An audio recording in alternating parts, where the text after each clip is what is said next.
Hi, everybody. Thanks for joining us today. I think we're going to get started. Please let me know in your chat box on the GoToWebinar sidebar if you can't hear me or you're having trouble seeing the screen. This is Renewable Energy 101. My name is Jeff Swenerton. I'm the Communications Director at Center for Resource Solutions. Today, we're going to be spending an hour talking about renewable energy as an introduction to renewable energy. And this is pitched as what it is and where it is and how it works and why it matters. This is the brief outline of what we're going to be talking about today. We're going to have a lot to get through, so if you have questions, please feel free to enter them in the chat box, and I'll answer them as we go, unless we pass by it. And then we'll have a little bit of time at the end for questions. And if we don't get to your questions, I'll spend some time after the presentation and get back to you guys individually. So we're going to be talking briefly about what renewable energy is, defining our terms. We'll talk about the basics of the U.S. electricity grid. We'll spend some time talking about renewable energy certificates and what they are and how renewable energy certificates are traded in the U.S. Also an overview of the renewable energy markets, of the two main renewable energy markets in the U.S. We'll spend a little bit of time talking about renewable energy project financing, how projects actually get off the ground. And then also, what are some of the impediments to building renewable energy in the United States? And then at the end, I'll leave you with a little bit of homework.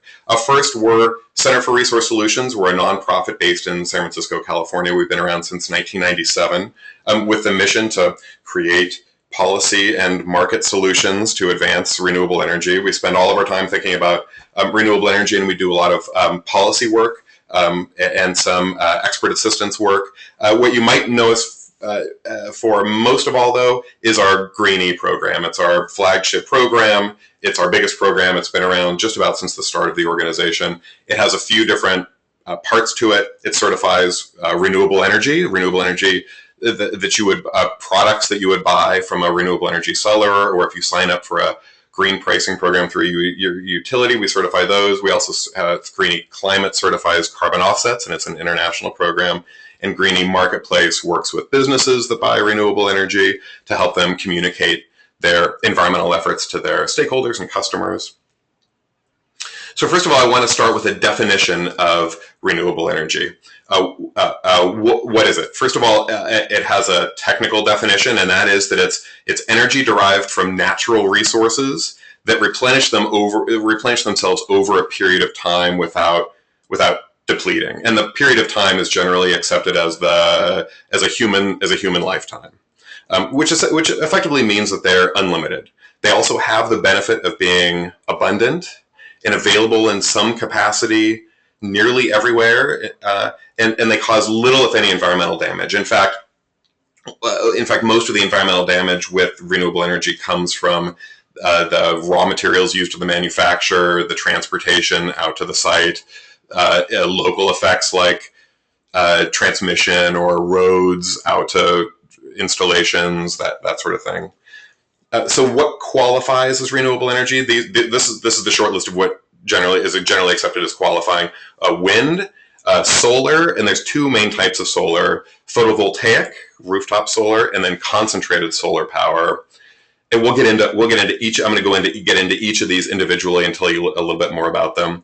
Geothermal power, biomass, and low impact hydro. We make a distinction between low impact hydro and big hydro. So what doesn't qualify is big hydro. I'll talk about that more. Nuclear, and this is actually confusing to some people because nuclear has no direct greenhouse gas emissions, like no carbon dioxide or no pollutants. It is not considered renewable, essentially from the most basic definition, and that is that uranium is finite and has to be mined. But the environmental community does not embrace nuclear, also because, as we know from Fukushima recently, there can be, if something goes wrong, it can be disastrous. And then we also haven't figured out what to do with environmental waste, certainly. Clean coal, and I'm putting that in quotes, and I'll tell you why in a second, and then natural gas. Now, you can't talk about renewable energy without referencing the difference between clean energy and fossil fuel energy, and the biggest offender is generally coal, and that is because we use huge amounts of coal. It's highly polluting, responsible for almost 40% of our carbon dioxide emissions worldwide, but it's big and it's growing. Because there's huge amounts of coal. I mean, we in hundreds of years we will never run out of our coal reserves. We'll talk a little bit more about that later. Clean coal, I had it in quotes earlier because we hear a lot about clean coal, and what clean coal generally means is coal that is using some sort of carbon capture and sequestration. You may have heard of this. And what this is essentially an incredibly complex system to capture carbon dioxide at the pipe and liquefy it and send it deep underground into a seismically stable place. The problem is that it's incredibly expensive. There's always the possibility of a large and sudden release.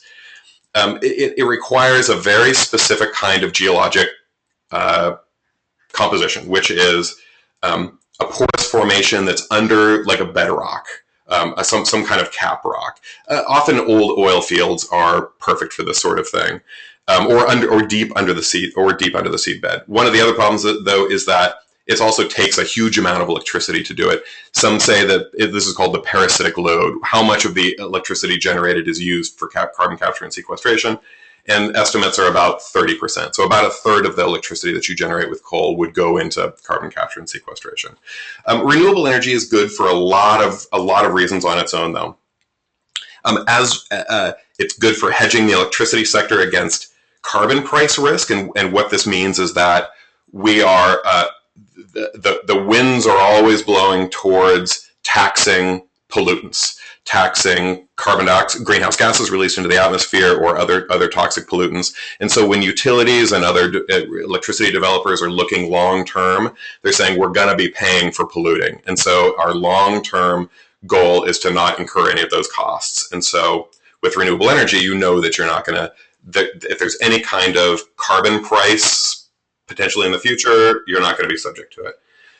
Renewable energy uses very little water, and this is a huge issue, especially in the West, in the arid West. There is an estimated 500 billion liters of fresh water that is used by the electricity sector in the United States every year. Every day, which is twice the flow of the Nile River, just for water use for electricity generation. Renewable energy has little or no emissions, which is good. Electricity generation is surprisingly, even as we're increasing our use of renewable energy, it's still surprisingly emitting. Electricity generation is the #1 source of greenhouse gases in the country, followed by transportation. So electricity generates 40% of our greenhouse gases, and transportation is only 30%. And that's interesting considering how much we love to drive. All of everything that we buy is cheap because it gets transported from other parts of the world. And yet with all of that driving and flying, our electricity sector is still more polluting. Fossil fuels are also, not only do we have greenhouse gases, but also sulfur dioxide, which causes acid rain, and nitrogen oxide, which creates ground level smog, and particulate matter, and lots of carbon dioxide and mercury. So anyway, so renewable energy has a lot of advantages over fossil fuels. So let's talk about the current U.S. electricity generation mix. This is what it looks like today. 20% nuclear, 40% coal, 30% natural gas, and then 12% renewable. So now let's break out that 12% renewable, that little green piece, and I'll show you what that looks like.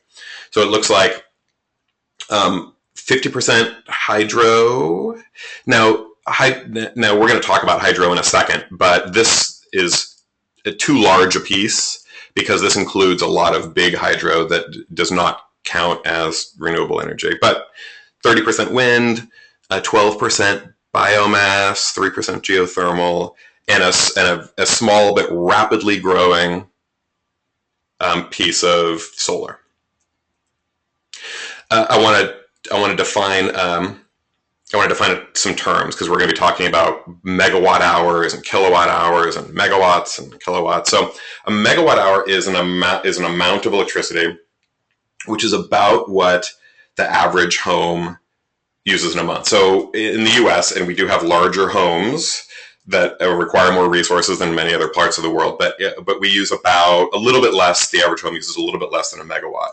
I want to ask all of you / one of you to tell me in the chat box if you can hear me okay or you can see the presentation okay. So this will also be a good test of whether or not I'm able to receive chats. So please, if you can hear me okay, write it in. So a megawatt hour is an amount of electricity, about what the average home uses in a month. A kilowatt hour, it's 1,000 kilowatt hours. And the way that you think about a megawatt hour is if you have like 3 megawatt hours versus 1 megawatt hour. Think about it in terms. Think of the megawatt as the size of the hose or the pipe. The difference between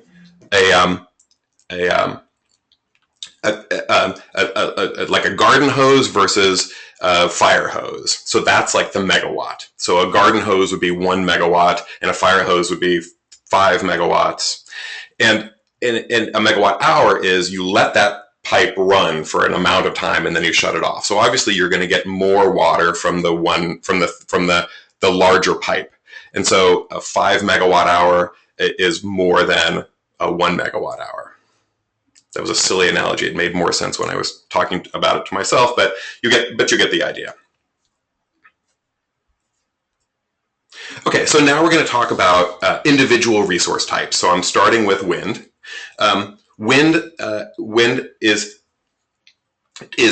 been booming for 5 or 6 years. I mean, huge growth in wind. What you can see, but mostly in the center of the country. And you see on this chart, this is a map of where all the good wind is. You see that it's highly located in the center of the country, right? So you have in the Dakotas and Wyoming and Montana and the Panhandle of Texas, you have all of this great wind, and you can build huge. And this has been the trend lately, to build huge. These wind turbines go hundreds of feet up into the air. They have 300 feet diameters. With the blades, and recently these higher heights and these bigger sizes have allowed us to build on lesser wind sites, on smaller wind sites, and it has made them more economical to build. And so we have actually done a pretty good job building on all the really easily available sites in these parts of the country. And so now we're kind of building out the less economical parts, where the wind is more variable and doesn't blow as hard. So the average nameplate capacity of wind turbines now is a little bit less than 2 megawatts. And what that means is, how big is this wind turbine and how much electricity is it able to generate? It's called nameplate capacity. It's sort of like an idealized version of how much electricity it could produce. And so it's 1.8 megawatts was last year. One interesting thing about this map is it shows you that with wind, most of the wind resources are in places where nobody lives. And this is one of the issues with building renewable energy. You have to go to where the resources are. There is at least one coal plant in every large city in America because you can build coal wherever the population center is. And that's a really handy thing. You can't do that with renewables. You have to go to where the resources are, and then you have to build these long transmission lines to get out to our electricity infrastructure to be able to get it to homes. And this is one of the issues with wind, is that it's all located in places where people don't live. Wind blows about, over the course of a year, it will be generating electricity about a third of the time. And that's a term called a capacity factor, which is it generating 100% of the time? Is it generating 50% of the time? What amount of time is it actually generating? And with wind, the capacity factor is about 33%. You might, if you can squint or you have a big screen, you can see on this chart that says what the wind power classifications. It's the wind power is rated from class 1 to all the way up to an obscene class 7, which is really good. It's a function of a bunch of different things, the way that they do classifications, not just the speed, although speed is important, but also how steady the wind is. Typically, wind is strong in the mornings and strong in the evenings, and then has a dip during the day. And I said speed is important. It's also because speed is important because a doubling of wind speed increases the output by a factor of 8. And also, wind generally blows more consistently at higher speed, blows more consistently at greater heights. I mentioned that there's variability in wind generation in the morning and in the evening. Now, this happens during the day, but it also happens seasonally. So seasonally, April to October generally has like the best wind. So you have good wind for 6 to 7 months out of the year. One of the issues with this variability is that you need to shape it somehow. And so the way that this is usually done is with peaker plants. So if you have and a peaker plant is generally something that can ramp up and generate electricity quickly. Oftentimes it's natural gas. And natural gas can ramp up from nothing, and it can ramp up quickly, which means in about half an hour or so, you can be generating enough electricity to compensate for a dip in the wind. Coal is not used for this purpose because it takes much longer to ramp up. So that's why natural gas is used. You can compensate for this variability using these peaker plants, or the goal is that once the grid gets built out enough, you have enough generation on the grid that you don't have to worry about an individual plant's variability. But we still have to worry about that because individual generation plants have to guarantee a certain amount of electricity, and so they can do this with peaker plants. Wind has really taken off recently because of a couple of things. First of all, the cost of generating electricity from wind over the last 20 years has dropped 80%. A lot of this is because of lower materials cost and just natural efficiencies in manufacturing and in figuring out how wind works. And the wind turbines are more sophisticated. And so the biggest driver of the growth of wind has been the falling costs.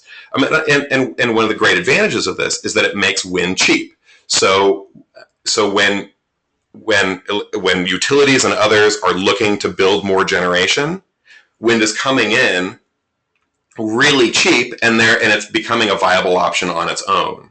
And that has not always been the case. So when they're looking at a least cost option to build, wind for the first time really is coming in cost competitive on its own.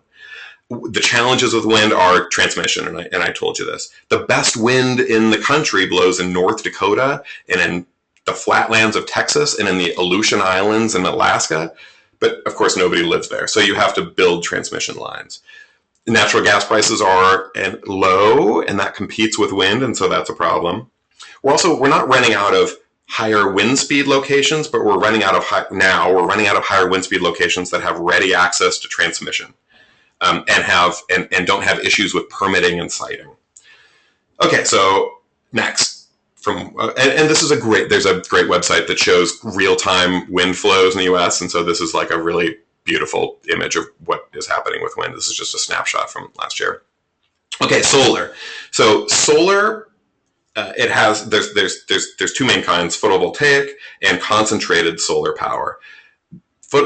Solar has come a long way in the last few years. It is a mature, proven technology that the costs have fallen so much that it is a real viable option in a lot of different markets. It has high reliability and it doesn't have any moving parts, and so it's excellent for a lot of reasons. In this map, you see where the solar is located in the Southwest. And so it also has there are also issues with solar. It works really well in the arid West. To to say again, there's two main kinds of solar. Photovoltaic, which is like rooftop solar, which is the solar panels, and then also concentrated solar power. And I'm going to show you pictures of these in a second. And so the great thing about photovoltaic is that it, I have a graph here. Oops, here, hold on. Okay, so here I'll show you these pictures. So this is concentrated solar power. This is one type of concentrated solar power. It's a parabolic trough. And what it is in the middle, there's like a little tube. And so you see the parabolic trough concentrates the electricity into like a focal point in the center. And it's a vacuum tube that runs the length of it. And inside it has a heating fluid, which is usually like oil or water or something. Heats up to like 750 degrees Fahrenheit. And then it goes to a boiler to make steam to generate electricity. The funny thing about renewable energy is it's always like, and then it generate steam to operate a boiler. So it's like in the last like 150 years, we're still like generating steam to turn boilers. It's not the case with photovoltaic and wind, of course, but so here's the other kind. This one's freaky. So these are called central is referred to as central tower. So it's all of the sunlight, and these are all computerized mirrors that follow the sun and concentrate all of this electricity, all of the sunlight toward this central tower. And it heats a transfer fluid, and it's usually molten liquid salts.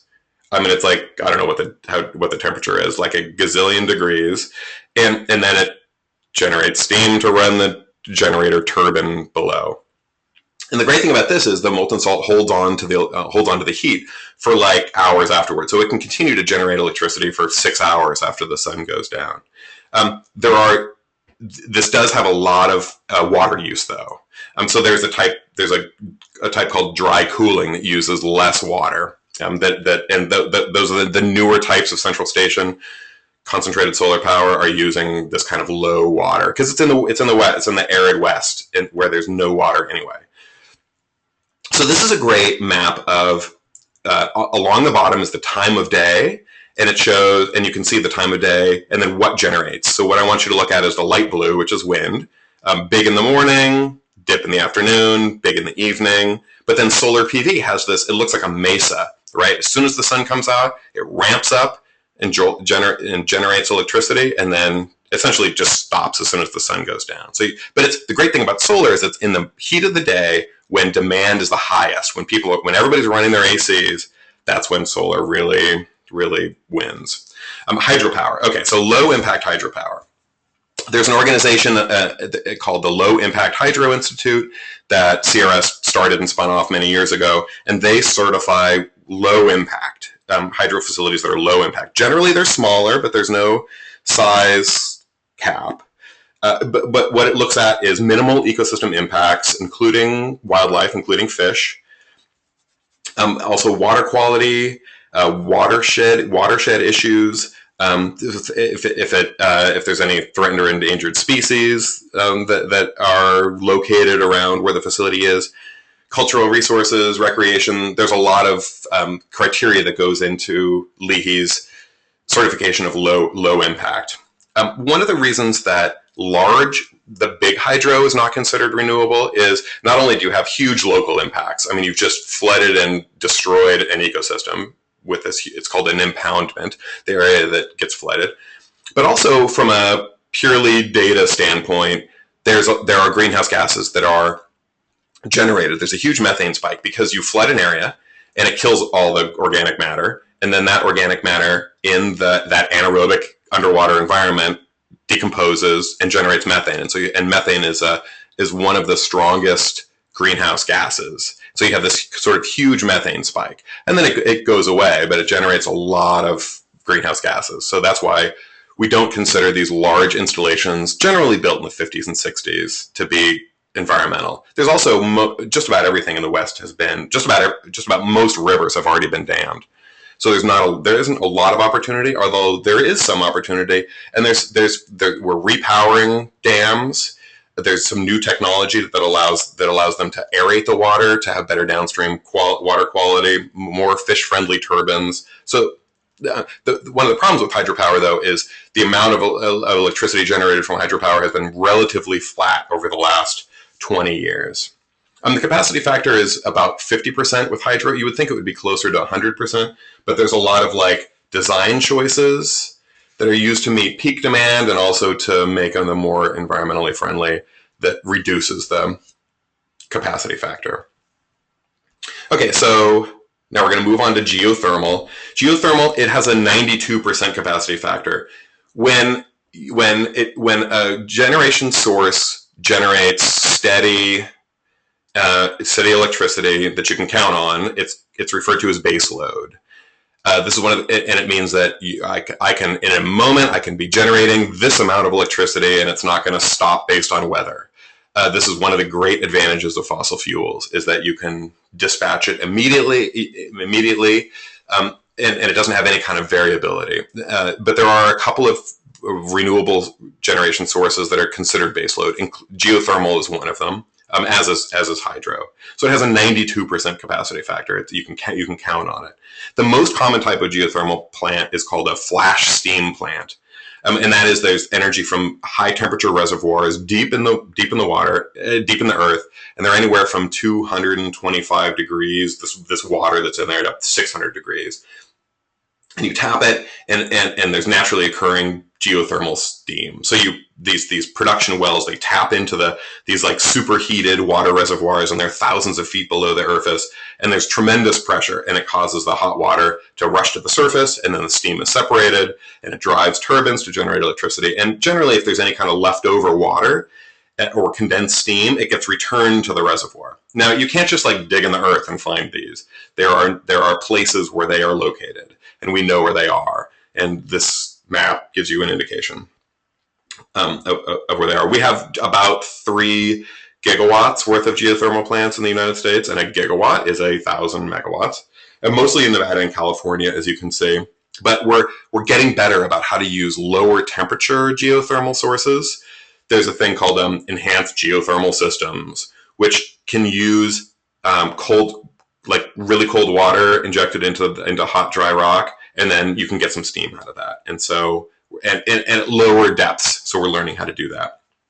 Okay, so the next one is biomass. You've heard of biomass, and it encompasses a few different things. The burning of woody waste from furniture manufacturing, paper manufacturing, everything that we use forest products for, there's waste left over that we don't do anything with, and so we burn it, and it's considered a renewable resource. Agriculture, there are some agricultural crops that can be used that we can burn, agricultural waste. Landfill gas, dairy methane. So dairy methane, you can collect the poop, you can put it into a digester and generate electricity from the methane generated on site at the dairy. And obviously this works in the big CAFOs and some of the bigger dairy farms, places where you have lots of cows, you have lots of poop, and so this is a great option. Landfill gas is kind of interesting. It's if you're lucky enough to live in in an area where where you have a green bin where you collect compost, food waste. The reason that they're doing this is not only so that they can truck it away and create great compost that they can sell to farms, but to keep it out of the landfill. Because when you put it into the landfill, it starts to decompose in an anaerobic environment and generates methane. And then so what happens is you have all this methane being generated, this explosive methane being generated. And so unless you want it to blow up, you have to vent it. And so generally, if you've ever seen on landfills, the pipe and the venting and the flame, that's what's happening, is they're venting and flaring the methane that's produced in the landfill. You can use this to generate electricity. And this is considered a renewable resource because the methane is going to be there anyway. And this way we can generate electricity from it.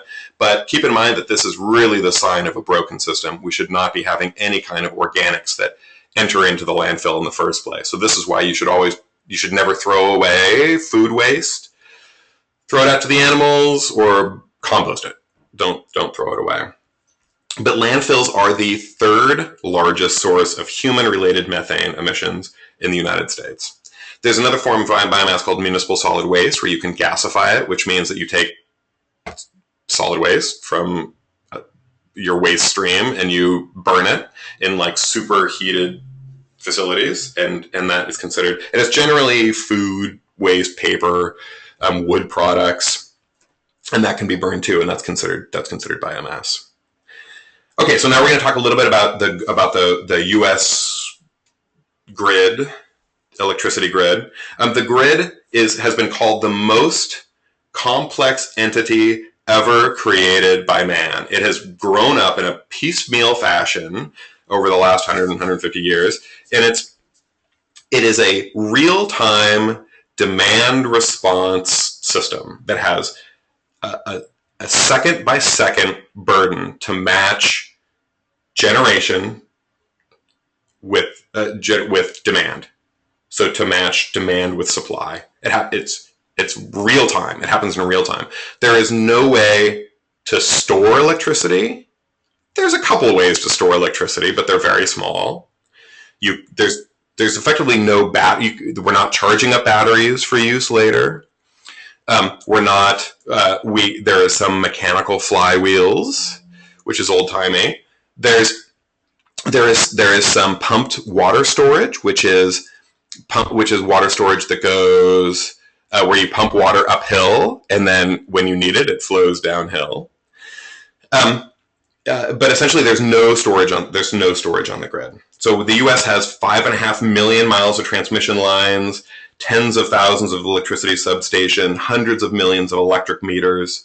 There is line loss, so as you transmit electricity, it loses electricity. It loses some of that power, generally between 7 and 10%, which is why these thick lines are the DC, the trunk lines that carry electricity. DC has less line loss than AC, so it's converted, which is why over the longer distances and in between sections, in between interconnects, anyway, they use these DC lines. So this is in California, the governmental agency assigned to keep track of the grid and make sure that everything's functioning. The ISO, the Independent System Operator, has a great website where it shows you like up to the minute generation, how much are we generating and what's the demand at the moment. So this was, I should have stayed up until midnight last night and gotten like the very last one from yesterday, but I didn't. So this is back October of last year. What the bottom series of lines is the demand, and then the generation is the top orange line. So that's what's available. So first of all, you notice that in the early morning hours, there's no demand, and then people start to wake up and the electricity ramps up, and then they get to work and then turn on everything when they get to work and turn on lights. And then there's that spike. And then people start to turn off their lights and go home. And so there's like a little dip. And then as soon as they get home and they turn on their blenders and TVs and various electronic devices, then there's like another spike, and it's generally around 8, 9 o'clock at night. And then you go to bed and you turn off everything. So you notice the huge gap between what the demand is and what the generation is. And that's because our grid is set up not to manage what's going to be happening now, but to manage these spikes, the spikes that happen daily, and then the spikes that happen because of weather events and other things.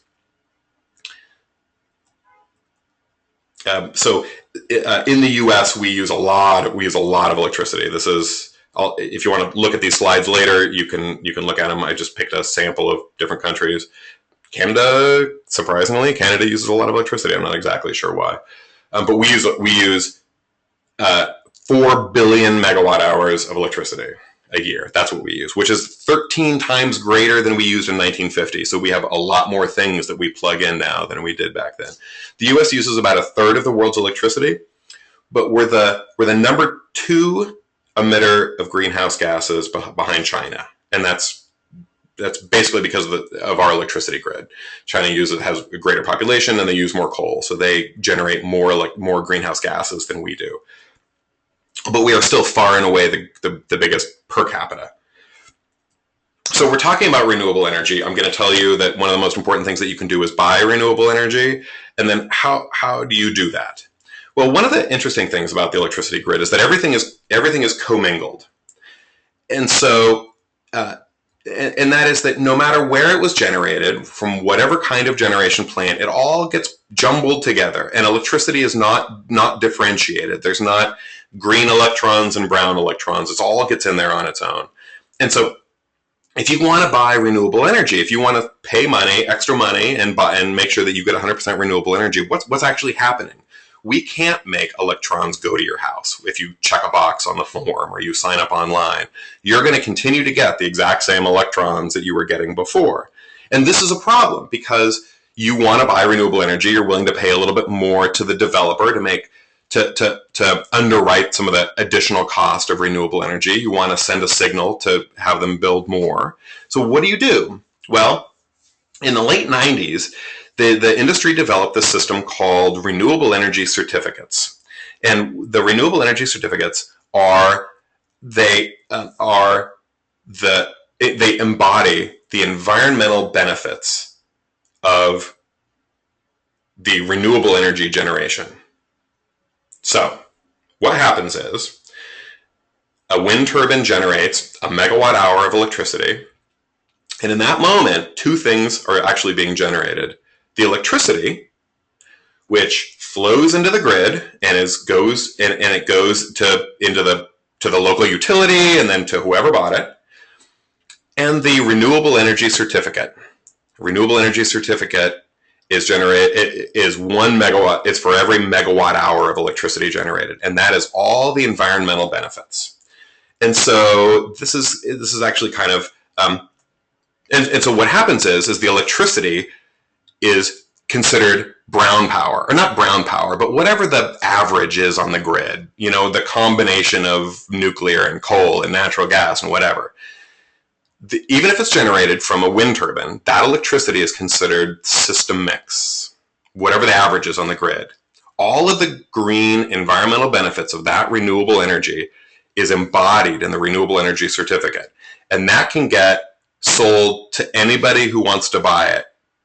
Oftentimes, a utility will grab all the electricity that's being generated within its jurisdiction, and then they'll also take the RECs and they'll pass it off to their users. But whoever owns the renewable energy certificate gets the claim to renewable energy. This is how it works. And it's all the environmental benefits of that megawatt hour. So if you want to buy renewable energy, how do you do that? There's two ways. You as a consumer, as an electricity user, you can sign up for what's called a green pricing program through your utility or your electricity service provider, or whatever you call it, or you can buy renewable energy certificates sort of a la carte on the market. If you choose the second option of buying renewable energy certificates, you continue to pay your electric bill and use whatever combination of brown and green power is by default coming into your house, but you buy a renewable energy certificate for one certificate per megawatt hour, and you match it with your brown power, and you now have the claim to all of the environmental benefits of that generation. So this is sort of another illustration of how this works. The wind turbine on the left puts its electricity into the grid down below, but then the REC, the renewable energy certificate, which embodies all those environmental benefits, goes to whoever buys it. And that person, that company, can then claim renewable energy, can now claim zero emission renewable energy. So this answers the great problem of the fact that you can't route electrons, but you want to buy renewable energy, and you want to help underwrite the additional cost of renewable energy because who is selling the REC onto the wholesale market is the generator, is the wind turbine. So they can sell the electricity and they can sell the REC, and then they have this additional income stream. So this overly complex slide that you don't have to read any of it, is I'm showing you what the infrastructure is for these RECs, for all the RECs that are generated. These are tracking systems. All these different colors is different jurisdictions, different systems that keep track of all the RECs that are generated within their territory, and they assign them unique identification numbers, and they hold them in these databases. And every REC has all of these. If you look up an individual REC, you see the number, you see the place of generation, the facility that it was generated, when it was generated, where it was generated, whether it qualifies for Green E, and a host of other attributes. When you buy it, when it goes to an end user, whether that's a business or whether it goes to a person or whoever, it gets retired. That's what these tracking systems do. They retire it. And what that means is they take that individual rec, and they put it into a database of dead numbers, and nobody else can use it. Nobody else can count that. Even if you live in whatever your state is, your state cannot say, we generate this much renewable electricity. They can't say that because you get the sole claim to it because you bought the rec. The state doesn't get the claim. The utility doesn't get the claim. Nobody gets the claim except you. That's how that works. And who administers this infrastructure are these renewable energy tracking systems. Okay, renewable energy markets. There are two main renewable energy markets. There's like essentially two halves to the whole of these renewable energy markets. They are the voluntary. I'll go back. There's two: the voluntary and the compliance market. Now, the voluntary market is you and I wanting to do the right thing. We sign up with our utility to sign on to the Green Choice program or whatever it's called. Businesses buy tons of RECs in order to match with their brown power. In order to be more environmentally sustainable. But nobody's being told to do it. That's the voluntary market, individuals and businesses.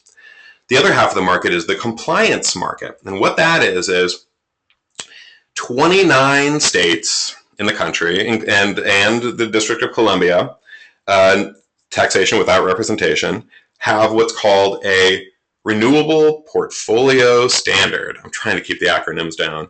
The Renewable Portfolio Standard, and all that is a renewable energy goal. And it's where a state will say to all of its utilities, you have to give every single one of your customers 15% renewable energy by 2010, 20% renewable energy by 2015, 10% renewable energy by 2013, whatever it is. And it's a binding goal on the part of the state that is handing down to the utilities or other electricity generating entities. And so currently 29 states plus DC have these goals, these renewable portfolio standards. And a lot of renewable energy goes into there. And so that means that you don't have, if that means that it has to give that 15% or 20% to all of its ratepayers. And so the breakdown is this of these two halves. The blue is the voluntary market, and the green is the compliance market. And you notice that it was somewhere around half and half and half and half until about 2010. And then boop, what happens is all these states started ramping up their goals. And they set these really significant targets going forward. And so that's why all of a sudden the compliance market started booming.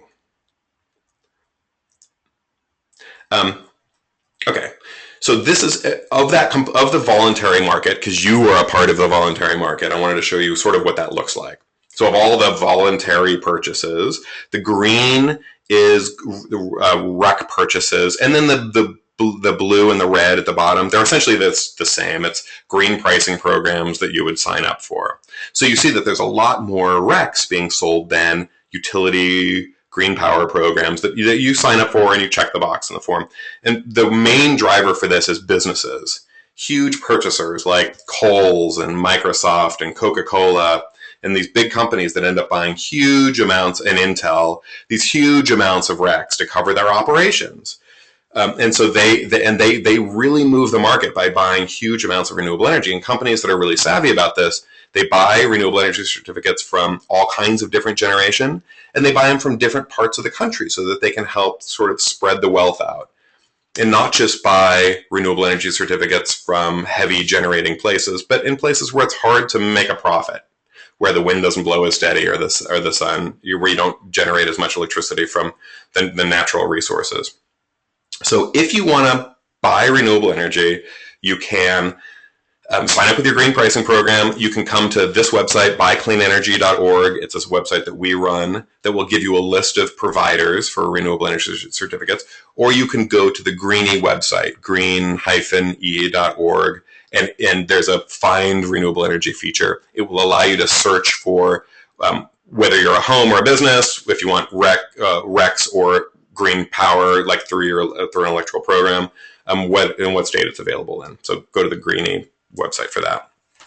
Okay, so now I want to talk a little bit about project financing. So what is involved in getting a project actually off the ground? And there's a few different parts to it. The most important thing for a developer a lot of generation is built by independent developers who could put their money anywhere, and they've decided to put it into energy generation. But one of the most important things is an assured revenue stream looking out 10 years or 20 years. Renewable energy is great in this because the wind's always going to blow. It's not subject to variable pricing, to spikes in pricing for like happens with fossil fuels. The wind's always going to blow and the sun's always going to shine, and the fuel cost is zero. Where it gets tricky though is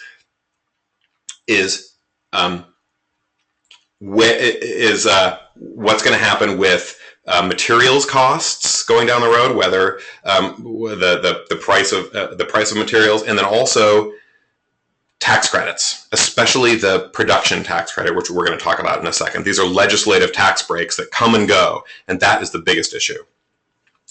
First of all, project financing, power purchase agreement. This is the main thing. This is the main contract. It's the contract between the generator and the seller. So it's the contract between the wind turbine and the utility that says, I'm going to sell you this electricity for this amount of money for this amount of time. So generally, the wholesale price for electricity is somewhere between $35 and $50 per megawatt hour. That's wholesale. And then sometimes contracts will be 20 years, or 15 or 20 years, so that far down the road. That does not happen as much with natural gas because there's huge variability and volatility in natural gas prices. I'm going to show you a graph that will take your breath away in a second. So also renewable energy certificates, the power purchase agreement will say what happens with the renewable energy certificates. Does the generator get to keep them and sell them on the market? Or does the utility, when the utility takes the electricity, do they also take the RECs together and like bundle them together? And there's a bunch of it says tax breaks and permitting. Permitting is an issue for land. There's permits for zoning, for construction, for air and water quality, for whether it's on Bureau of Land Management land or private landowners. I mean, permitting can stretch a project out for months or years. So there's permitting issues, and there are people that specialize in this because it's a huge deal. Tax breaks, there's lots of little tax breaks, tax-oriented financing options, depreciation, special incentives for renewable energy projects. So lots of little things. So let's move down to legislative support, which are tax credits. These are the biggies, and there's two: the production tax credit and the investment tax credit. Generally, wind goes for the production tax. You can take either. Generally, wind takes the production tax credit, and solar takes wind takes the production tax credit on the top. Solar takes the investment tax credit. And here's how it works. The production tax credit is a tax break on generation. And so it's 2.3 cents per kilowatt hour, right? And so the way it works out is actually about $28 per megawatt hour. Now that's a huge amount of money when you're selling the electricity itself for $35 to $50. You could get $28 just for this production tax credit. And it's over the first 10 years of a project's life. And it has been credited for a huge boom in building of wind. The problem is every once in a while, it only gets renewed for a year, not 5 years. And I mentioned that assured revenue stream is one of the most important things for developers. Well, we don't get our act together as far as these legislative supports, and that gets renewed for like a year. Well, the timeline on building these projects is like 15 to 20 months. And so how can you project out what your costs are going to be if you don't even know if this huge tax break is going to get enacted? And in years where it hasn't been renewed, wind development drops 90%. Well, guess what? It expired at the end of 2013. So no project, and it was if you had your project built in January of this year, you could qualify for it. But otherwise, we're going to see at the end of 2014 how it has affected wind development, but it's a huge deal, and it was not renewed at the end of last year. So that's production tax credit, and wind usually gets it because there's more generation with wind. Investment tax credit is it offsets taxes dollar for dollar based on the capital cost. So solar has these huge like upfront capital costs. I mean, you saw these central station, you saw PV installation. It's huge upfront capital costs. And so that's why the investment tax credit is usually taken advantage of by solar. It's set to expire at the end of 2016. It's equal to 30% of the value of the property, which is like machinery and equipment. Okay, so if renewable energy is so great, why aren't we building it faster than we are? Well, there's a bunch of issues with this. First of all, and when we talk about building renewable energy, we talk about integration. So it's like and it's sort of a funny it's a funny vernacular. It's like the assumption is that the grid is made up of fossil fuels, and then you're going to like bring in this outsider, renewable energy. So we talked about renewable integration issues. And so, first of all, one of the issues with renewable energy is variability, and you know this. Sometimes the wind doesn't blow and the sun doesn't shine, and yet the renewable generator is on the hook to provide a certain amount of electricity. And so I mentioned the peaker plants. Some peaker plants are always operating, and they're just because that way, if you don't have to this cold start, they're already spinning, so they're called spinning reserve. They're already on in order to ramp up quickly. But the problem is that you're generating fossil fuels. You're generating greenhouse gases, and you're burning fossil fuels while you're waiting to need this spinning reserve. This is a good opportunity for grid storage. I talked about that a little bit, about increasing batteries, battery pump storage, that sort of thing. The problem is that you can't with the electricity grid, you can't overgenerate or undergenerate because it changes the frequency. And so if you're generating too much, you end up dumping it unless you can store it. And undersupply. And it's sort of automated so that generation comes offline if you're generating too much. But one of the issues with variability, the solution is to diversify your generation. Build enough and spread it out so that you have enough that's always generating in order to smooth out some of the peaks and valleys. Transmission. I mentioned that wind is being generated and solar is often being generated and in places where the resources are, not where the people live. And so you have to build transmission lines, and it's through private property. It's through Bureau of Land Management land. It's across freeways. It's under pools. It's through endangered species habitats. And so they say that so transmission is incredibly expensive. It can cost $2,000 per megawatts per mile to build some of this stuff, and yet that's kind of the advantage of the renewable energy is you can build where the resources are cheapest, and then you build transmission to where it ties in. That's not an advantage, but that's how you build. You can build up enough. Established infrastructure so that you get efficiencies naturally occurring in material manufacture, and costs come down as you build more. Okay, so siting.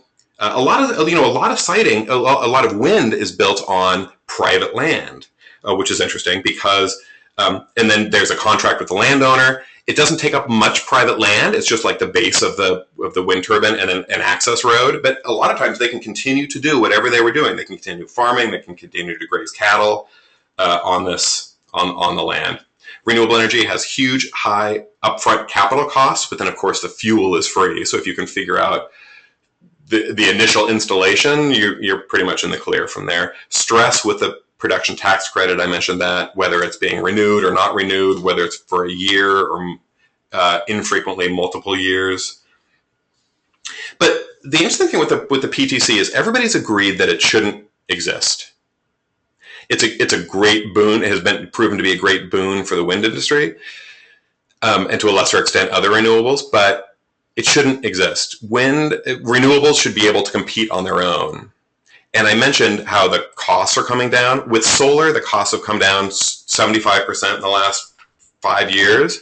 And so it's achieving grid parity on its own just from the natural efficiencies of building so much of it.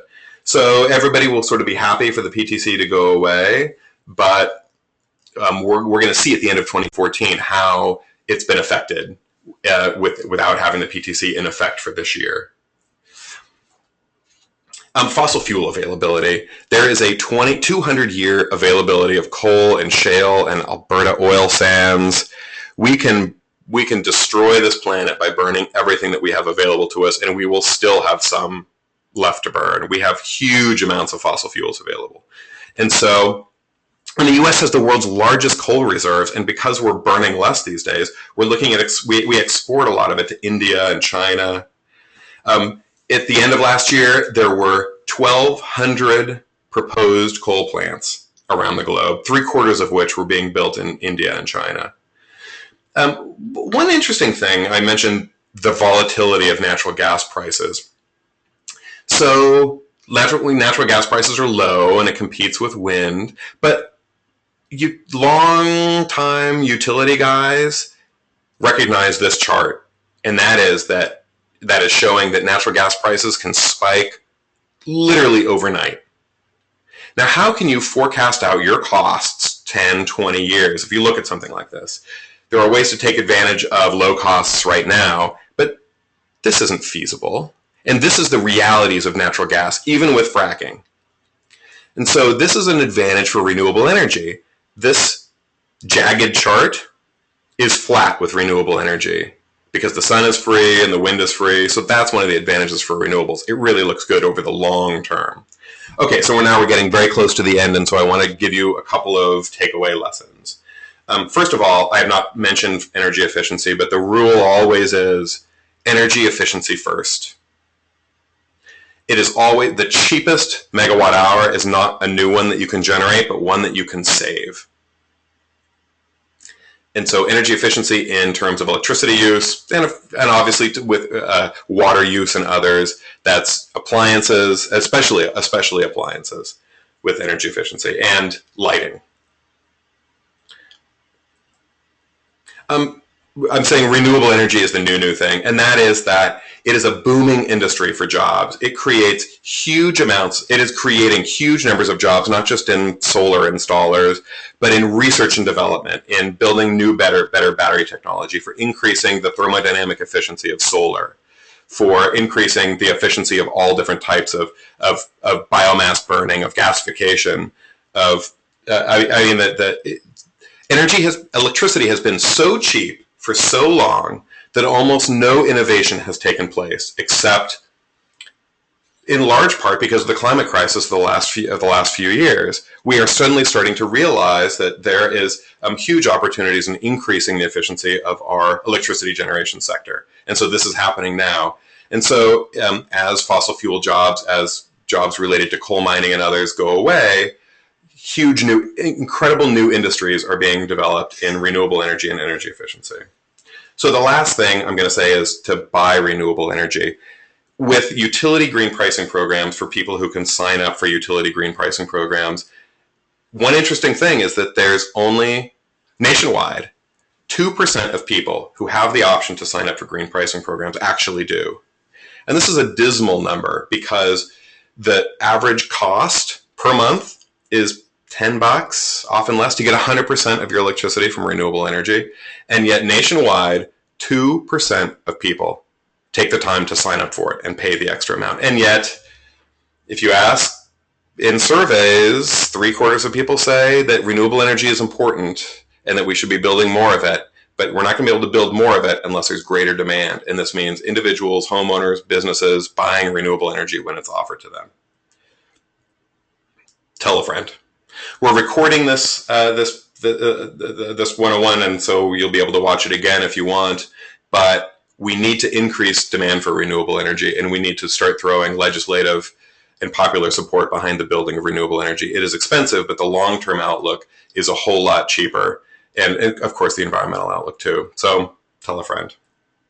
So now we have exactly no time for questions, but if you have any, feel free to ask them. Okay, so this is my contact information. Again, my name is Jeff Swenerton. I'm the Communications Director at Center for Resource Solutions. Feel free to contact me at any time. Also, come to the Center for Resource Solutions website to learn about more events, more webinars, and other things that we have going on.